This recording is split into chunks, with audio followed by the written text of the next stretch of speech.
ప్రభుత్వం చేపట్టనున్న అభయహస్తం లోగోను ఆవిష్కరించారు సీఎం రేవంత్ రెడ్డి. రేపటి నుంచి ప్రారంభం కానున్న ప్రజాపాలన కార్యక్రమానికి సంబంధించిన పోస్టర్తో పాటు దరఖాస్తు ఫారాన్ని మంత్రులతో కలిసి విడుదల చేశారు. 6 పథకాల కోసం ఒకే దరఖాస్తు నింపాల్సి ఉంటుంది.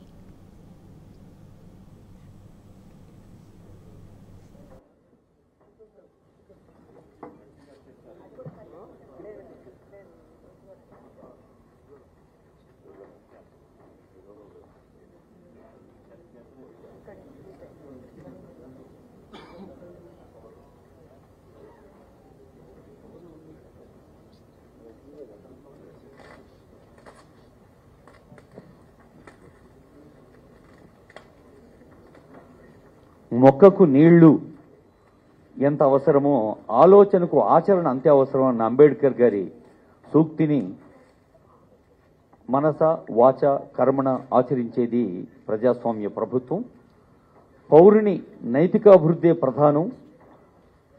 అలాంటి నైతికాభివృద్ధికి దోహదం చేసే సామాజిక ఆర్థిక అభివృద్ధికి దోహదం చేసే కార్యక్రమాలన్నీ ఈ 6 గ్యారెంటీలు ఒకటిగా ఉన్నాయి. అదిగో ప్రజాపాలన అభయహస్తం లోగో ఆవిష్కరించారు గౌరవ ముఖ్యమంత్రి వర్యులు. మహాలక్ష్మి, రైతు భరోసా, గృహజ్యోతి, ఇందిరమ్మ ఇండ్లు, చేయూత, యువ వికాసం సమాజంలోని అన్ని వర్గాల వారికి, పేద వర్గాలకి, అవసరంలో ఉన్న వారికి అభయహస్తాన్ని అందించే ఒక దింపు చేసి